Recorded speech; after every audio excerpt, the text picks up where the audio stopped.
In today's episode of IODIS, we have the worst cannon rush with an even worse response, some very questionable financial advice, and a courageous Colossus bullying multiple ultras all by himself. But first, let's read the complaint. The Protoss race is brain dead, at least below the top tier of players, and perhaps even up to mid-GM. This game is just one example of it. Game didn't start very conventionally, with the Protoss blocking my natural first and then cannon rushing my natural, which was at my third, which is a dumb move to begin with. I handle it, and even though I'm sure there are better ways to deal with it, the game stabilizes and we go onwards to the mid game, in a somewhat familiar state for me. Scouting some sentries, I make a few roaches just in case I need Ravagers, but this Protoss was just afraid. Yet, I do have a healthy amount of drones for his first push of his 2 initial bases, and after deflecting that, we move on with his third and me eventually getting the drones I wanted. Now, I agree I could have droned it earlier, but the game was messy, so I didn't play my best. After I see his army is mainly Colossus, I split my army to deal damage on his side while my Ravager Bane and eventually Ultras deal with the Colossus Gateway army. I do lose too many drones due to a Zealot run by at my third, but with him losing a ton on his side of the map, we end up in a somewhat similar situation. Similar banks, similar worker counts, each of us has to rebuild some tech, and I already have 4 hatches for production. Yet, here is the main brain dead part of the Protoss comes to play. While the Protoss spends his 1k gas bank on a unit that can be A-moved, I don't have a good way of spending my similar gas bank in any way. No neural and no burrow makes infestors not viable there. And I doubt a few Vipers would have made much difference there, but the gas A-move unit in the form of the Archon dominates this scenario. Bottom line is, as a Zerg player, I need prerequisites and actual skill to use heavy gas units, unless I go for the worst ZVP unit in the form of the Hydra first and keep some of them alive, which he could then later morph into lurkers.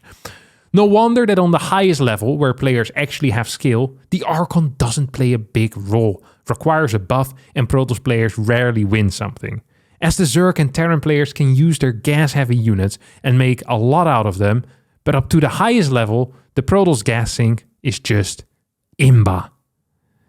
Now, this imbalance complaint form was signed by Booya, a European Diamond 4.1k MMR Zerg player who's upset that Protoss has too good of a gas sink. And he's asking if it's imbalanced or if he sucks. So let's find out. Now, this game sounds pretty much like a banger. I heard the word cannon rush and I was sold. I didn't need to read any further. You know, the word cannon is just very powerful to me. You know, as a Protoss myself, I enjoy seeing a good cannon rush. And you know what I enjoy even more than seeing a good cannon rush? It's seeing a bad cannon rush. And especially I like seeing bad cannon rushes when they work. There is nothing that brings more joy to my day than when I see an absolutely god-awfully executed cannon rush and the Zerg defending in an even worse way and then not being capable of defending. And then my favorite part would be if there is a complaint at the end. It makes me so freaking happy to see Diamond Zerg players lose to a pylon that then built 7 cannons, none of these cannons protected by more buildings, so a drone pool would just work. It really actually makes my day. And this is already a great start. Look at this cannon, or look at this pylon. This pylon is gonna finish later than the hatchery. This cannon rush is legitimately dead on arrival. Like, it's impossible to do anything with it. Links are going to finish before the first cannon is even gonna be halfway done. Like, he could use this drone to block this area right now so that these cannons can't be walled in. This is legit impossible to lose as a Zerg. And this is gonna put you so freaking far ahead. It's gonna go for the probe, an interesting call. The wrong call, mainly. It allows this cannon to finish. He actually would have cleared every single cannon, I'm pretty sure, otherwise. At least he would have cleared this one that now just finished. And then the spine would finish. This is still completely okay. Well, gonna lose a lot of... Okay. Queen going down, Lings going down as well. Very nice. This was indeed one of the worst possible defenses. Isn't building anything with this either. There were 3 larvae just sitting there. Could have been turned into Lings years ago, or they could have turned into drones. Honestly, this cannon is not really attacking anything, and no extra cannons can be built. This should be cancelled. Yeah, just mine. It's legit impossible to lose this base right now. You could probably just attack this with a queen, this pylon, no? Probably also just attack this cannon with like 6 links and be fine. Maybe you need 8 links? No, 6 links would have been fine. Guess if you only send in 4, that's not enough. So ends up losing all the links. Maybe one more drone as well. Yeah. Yeah, this was... I think this probably was the worst defense possible. Not using the links that he had to clear the cannons. Floating larva. Not using drones to block anything or to attack cannons either. Despite none of these cannons being covered by a Sim City or by another cannon that has already finished up. This pylon starting way late. This was... I could flame this Protoss for 5 days straight. But you know what the problem is for this Protoss player? Is that all of his opponents are awful. That is the problem. People like Booyah. That's what's wrong with people like Cheese Grater. Cheese Grater... There's lots wrong with Cheese Grater's play. But the only reason why there's something wrong with Cheese Grater's play is because people like Booyah let Cheese Grater get away with this crap. Like, this game should be over. If your first pylon finishes 2 minutes into the game when the hatchery finishes, you should not be allowed to play at this level. But if you can't properly hold a cannon rush when the pylon finishes at 2 minutes, you also shouldn't be capable of playing at this level. You shouldn't be allowed to. Both of these guys should be temporarily taken out of the ladder in my mind. Because this makes absolutely no sense. Cheese Grater actually up in workers right now, which is impressive. Booyah here is going for 4 gases, despite only having 30 drones, going against all Zerg theory that has ever existed in the world. So you just love to see this stuff. Just a lot of gas. Look, he's already floating 400 gas, thinking to himself, you know what I could really use right now? More gas. That is the one research I absolutely, the one resource I love. This guy freaking loves gas. Holy cow. You know, an observer coming out. Like, what's he gonna do with all this? Is he gonna get 3 layers at the same time? Double Evo? Like, rush into Vipers? No wonder this guy complains about floating gas. This is also just complaining about something you do yourself. He's legit the guy with the stick in his own wheels. Oh, not the gas. It's like, yeah, no crap. You could have had like 500 more minerals here had you not been fully mining gas from minute 4 into the game. Despite also being cannon rushed in the first 5 minutes. It's like... This is insane. Love the blind spore, by the way. Huge moves. Double blind spore. Huge moves, given the fact that he's playing against a robotics facility first. Now, Booyah, of course, not very aware of this, because he's decided that scouting is for idiots. He might have had an overlord here. He has lost one. Not sure where it went down. This one can't be used, though. It has the important task of hanging above this orange tree. You know what I think would be a really good investment right now for Booyah? If he were to take gas 5 and 6. So that he maybe could go to 1k gas. He's going to become a millionaire in gas before he gets it in minerals. Which is impressive and very difficult. Okay, Overlord here is going to get sniped. Still in a playable position though. Because his race plays itself. And because this Protoss doesn't know how to macro that well either. There's no prison with this. Gateway count not quite high enough for the amount of probes that he has. There's an interesting disruptor shot as well. This push cannot work. It simply cannot work. Should be recalled. This is a recall. This is a recall. This is not a recall. Cheese Grater's gonna lose. And he's lost. Okay. At this point, I think the game formally is over right now. And informally. It's just over altogether. Like, this game has ended now. We're in a situation where there are 6 Ravagers and 37 links against 2 zealots, 5 stalkers and 1 disruptor. On top of that, our Zerg players also up a base and could switch into Mutas at a moment's notice. Or into Vipers, or into anything that requires 1k gas at the 7-minute mark. Really just anything. Of a 48 workers, by the way. Baneling Nest, I actually do like that. Because that is something where you can spend your gas as a Zerg, morphing links into Banes. It's not a bad call at all. Starts his melee upgrade as well. Don't mind that either. An armor upgrade now coming out of Cheese Grater, which is interesting. Very interesting. No extra gas is here being taken yet for Booyah, which makes sense because he has way too much gas. No fort base. Hasn't droned up in a while. Now starts building 18 banelings. Scouted his opponent, taking a 3rd base and having no army. Thought to himself, you know what I really need right now? 18 Banes defensively. That's what I need. Now, how do I know that these are going to be used defensively? It's because +1 and Baneling speed aren't done yet. So attacking at this point would be the dumbest thing you can do. It's going to attack into Hive of 47 workers. He's barely outmining his opponent right now. Once this base finishes, he's not going to be outmining his opponent anymore. Gets another 10 workers, finally. Took his sweet time. What freaking MMR was this? This is a confusing game, no? This actually doesn't feel very high level. What was it? 4100 on EU. Okay. This actually does somewhat surprise me. I feel like the droning has been very mediocre, and I'm a little confused. Because usually at 4100 I see very decent game theory at least.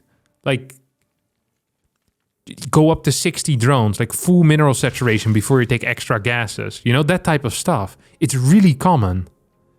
But we're not seeing any of that here. It's legit like we're waiting for a muta transition that just... Like, he forgot the Spire. But he's also attacking in Hive, so I know that is not it. He's building 3 Overlords now. What do we have for our Protoss players? Getting shield weapons up, or what is that called? Shield upgrades, just regular shield upgrades. We have a Prism coming out. We have 2 Colossus, 3 Colossus. Actually, a couple of Vipers would be sick at this moment. You have an instant counter here to the Colossus. Triple Overlord drop. Double hatcheries. No, just one. I saw a second hatchery. Oh, there was this. Wait, there's a macro hatch. This guy built a macro hatch in his main before taking a 4th. Which makes sense because he's planning on staying on 57 workers till the end of time. Adrenal glands on the way. Ultra Cavern. This guy's getting all the tech. And then just continues getting links. I think that might be my favorite part. This is also a typical Zerg thing, isn't it? This is, you know, this is the luxury. This is the Zerg privilege. This is what they do, okay? They tech into the highest tech tier, and then they continue building the unit you can build 2 minutes in, the Zergling. Like, this guy's freaking 120 links with 24 more on the way. He's gonna have an army consisting of 140 links. How does that make any sense if you're fighting against someone that has Colossus? Which I'm pretty sure has been scouted multiple times. Like, you need Banes. You're gonna need, well, you're gonna need Vipers. Maybe this army is actually just big enough as well. Link drop's gonna go in, still on 56 workers, 11 minutes in. Let's not forget that nothing has happened in the past 6 minutes. We've just been sitting back and relaxing after that failed initial push out of the toss. This push just gets blasted, holy crap. How dare this guy complain? My man built the king ground unit for Protoss, 300 minerals, 200 gas. Getting destroyed by this primitive Ling army. And actually walks up the ramp, which is cool. This reminds me a little bit. I think there's like in StarCraft Master, which is like 30 challenges to see if you're a StarCraft Master. Like at some point you have to walk up and down the ramp with Colossus to clear Lings. That's kind of what this feels like. So they just did. It was walked up the ramp and actually worked in. This actually looks okay. This went very well. Holy crap. Where did all of his units go? I guess after the Banes ran out, Booyah now is realizing that Zerglings are not the hard counter to Zealot Colossus. Actually, I'm pretty sure that the Blizzard Help tab would even tell you that. That Zealots are good against Lings, and that Colossus are also good against Lings. So Booyah officially theoretically less sound than the Blizzard Help tab. Which is impressive, because that thing is not very sound at all. It has some wild counters in there. Okay, Ultra here, attacking Stalkers. This is legit the challenge. This is legit the challenge. Look, he's just walking up. This guy's an AI. Is he microing on the other hand? No, he's not. How is this Colossus alive? Why is this Colossus shooting the Roach Warren? I have so many questions. There's no way he's just gonna walk up here, right? Who could have seen that coming though? But really, like that is crazy difficult, no? If this has happened 5 times before already, how could Booyah ever anticipate a 6th time and perhaps pre-split one of his 3 ultras onto the high ground? God, Man, Protoss truly is busted. You know, this just disgusts me. I see this type of stuff. What can a poor Zerg do against this? Well, I guess split, but this Protoss player only had to click his unit up and down, and he could keep the Zerg busy for hours. For hours, I tell you. It's unbelievable. He's unbelievable. There was a prism here, by the way. I could have saved that. Okay, now we're in a stage where both players have nothing. They have 20 workers each. There are 4 hatcheries that could mine. Booyah here is floating 1k gas and starts a pool. Chitin is plating. I love that what did he say? Ah, come on. While the Protoss spends his 1k gas bank on a unit that can be A-moved, I don't have a good way of spending my similar gas bank in any way. No neuro and no burrow makes infestors not viable there. Meanwhile, my man is getting freaking chitinous plating. He has 300 minerals in the bank. Like, he could just research neural and burrow. It's not like neural is an upgrade that costs like 1k. And even if it did, he almost has the freaking money if he were to cancel chitinous at this point. Booyah managing to float more than 1.3k resources despite being on less than 1 base saturation, which in and by itself is kind of impressive. It's gonna get 18 links now. Scouts the Archons. Is like, you know what I really need? Links. He's like, those worked really well earlier against the Colossus. I remember I used to have 150 at one point. Can't quite recall what happened to them, but boy did I love running around with them. Like, how does he analyze this situation and come to the conclusion that the Ling is the correct unit? I actually think that every unit that Zerg can make at this point would be better than the Ling. And it includes the Hydra. Even with +2 upgrades for the Ling. Because you saw 2 Archons already. Like, why aren't we getting the freaking Neural Parasite and Burrow, actually? Why aren't we actually getting that? And why weren't these Lings just drones? And then while waiting for the research to finish, you could have already started some infestors. So you just get like 10 drones, and then the rest is just infestors, and you finish your gas. If you have 3 Ultras and 6 infestors, don't you just win the game straight up? You could even get a couple of Banelings in there, because you still have a Baneling nest too. In case there are a lot of Zealots. All the infestors deal with the good units, and then everything else on the ground deals with it. What does he want?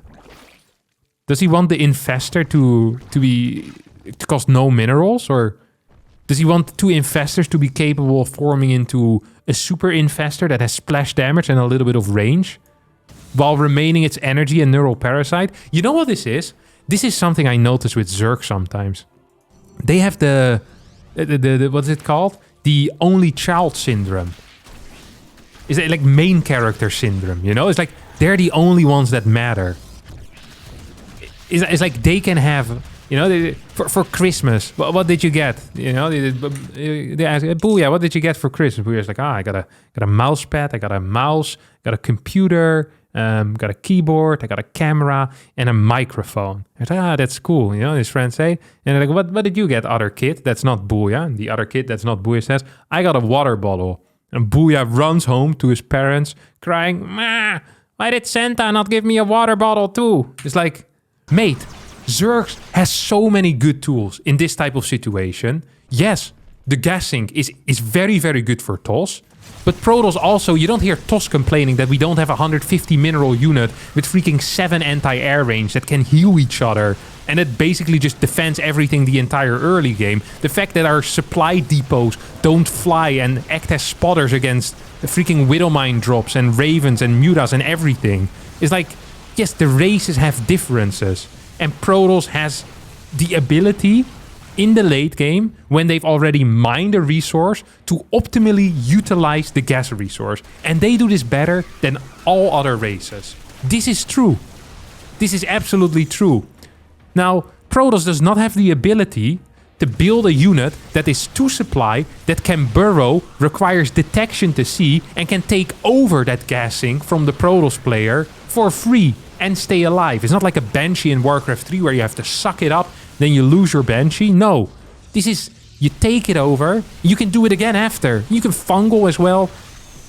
Use Microbial Shroud if you have brain damage. One Ling here going ham. Love to see it. What do we still have left over, actually? One Ultra. I love the rebuilding of the Ultra Cavern, by the way. Impossible to get Burrow and Neural. Ultra Cavern, however, chitinous plating. Well, that's fine. That's definitely doable. Ooh, he's gonna lose both of these as well. Very frustrating. He's gonna finish it. Actually, Ultra Cavern here also wasn't a bad call, though. Like, and I'm not flaming the Ultra Cavern. I'm just saying that the argument of not having any money, like, he actually mined quite a bit this entire time. He's been mining from like 1.5 base for the past 3 minutes or so. This has actually been okay. This honestly was just a unit composition error. Like, that was what it is. Well, okay, first of all, it was a build order error because the build order was god-awful, way too much gas. Second of all, it was a unit composition error because he decided to just build pure Ling against any type of splash, against Colossus, and then when Archons came out, I was like, oh, more splash? All right, more Lings it is.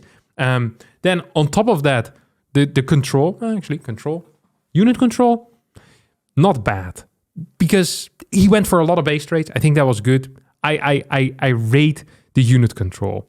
What I didn't rate was the complaining about the lack of having a gas unit, especially when you could have just taken that unit as your own. And the delusionalness, that's a word, the ability to look at something like this and then pretend like there's nothing you could have done. Like you couldn't have researched Burrow. Like you couldn't have researched Neural Parasite and gotten 5 Infestors. Like he got freaking 3-4 extra Ultras out, built 50 Lings to die into Archons.